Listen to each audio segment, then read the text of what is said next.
Sagan here.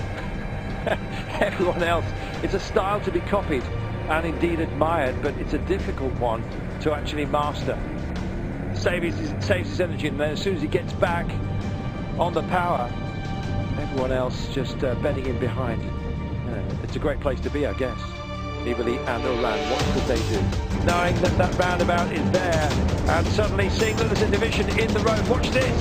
Whoa! How's about that for setting his stall out?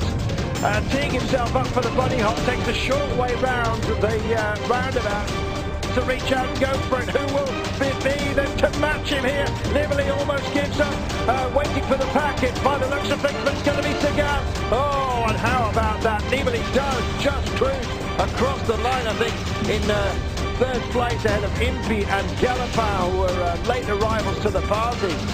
But the man who was our host on the day, Sagan, it had his name on it at the beginning.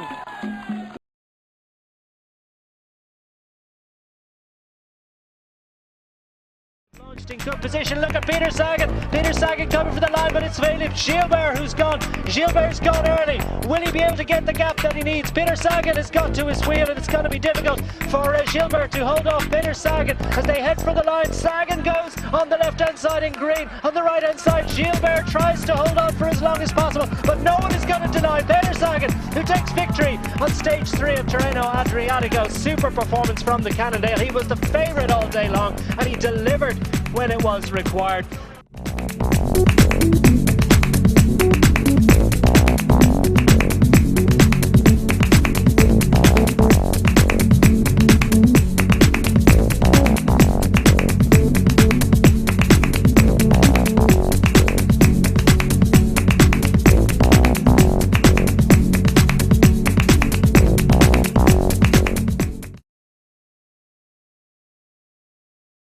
That Thomas is surely betting on second place. I mean, does he believe that he can out-sprint Peter Sagan? You know what? It's not always about who's the fastest sprinter, it's about who's the fastest sprinter after 212 kilometres and 17 climbs. Here it comes! Vandenberg goes on the right-hand side of the road. Thomas knew all about it, and that means that Peter Sagan doesn't have to cover this one, and it's Vandenberg that's going to lead it out. Terpstra is killing himself to stay with him, and Thomas goes on the right-hand side of the road, but so too does Peter Sagan on the left, and they've gone for a long one all the way to the line. Peter Sagan looks like he's comfortable, and he gets his hands in the air. The big one-day classic in Belgium goes to Peter Sagan second.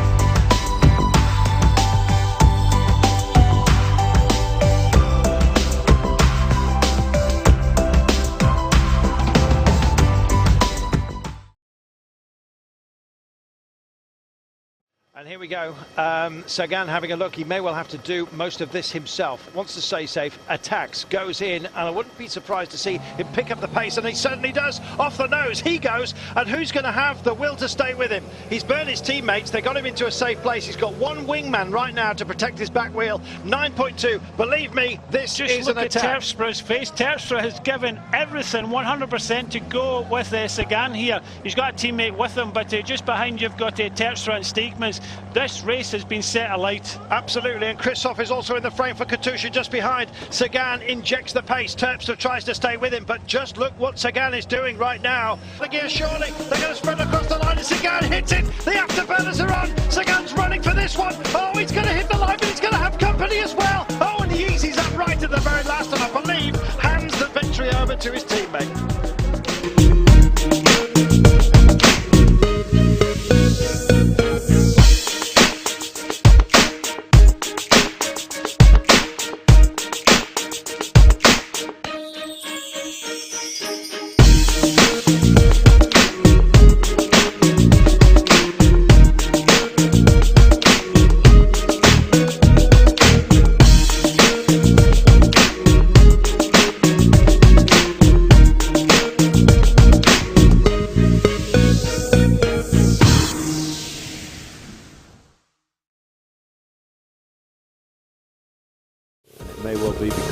there's the green jersey of Peter Sagan. He's got his team around him. He rides like a leader, Peter Sagan.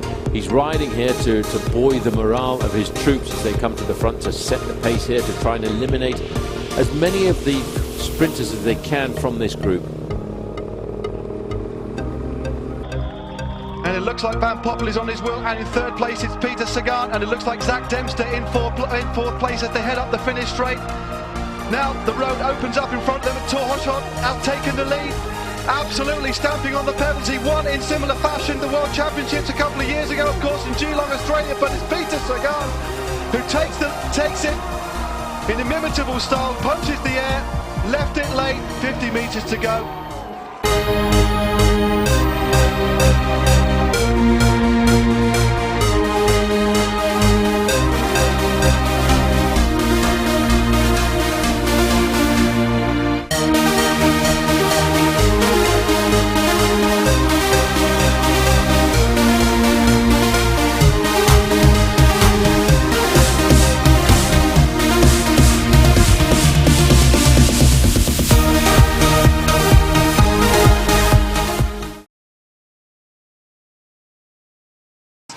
Here comes Peter Sagan. Is that Albacini on his right-hand side? Albacini for Orica Greenedge goes for the line. Sagan is leaving it as late as he possibly dare as they go through this final right-hander, and managing to find his way through on the left-hand side. Has Peter Sagan got something left? There's no one going to stop him. It's all too easy. For Peter Sagan, he takes victory on stage 3 ahead of Albacini. And what a perfect performance. Absolutely exemplary sprinting effort. He certainly knew the finish. He'd looked at the road book. I suspect he'd looked at it on video as well. And it was a perfect finish for Peter Sagan, who delivers the stage victory that so many expected.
Ide skoro o ten slovenský titul a mám teraz pre Tour de France, takže ja som tu aj nechcel moc riskovať, pretože v niektorých tých zakrutách sa došmykalo.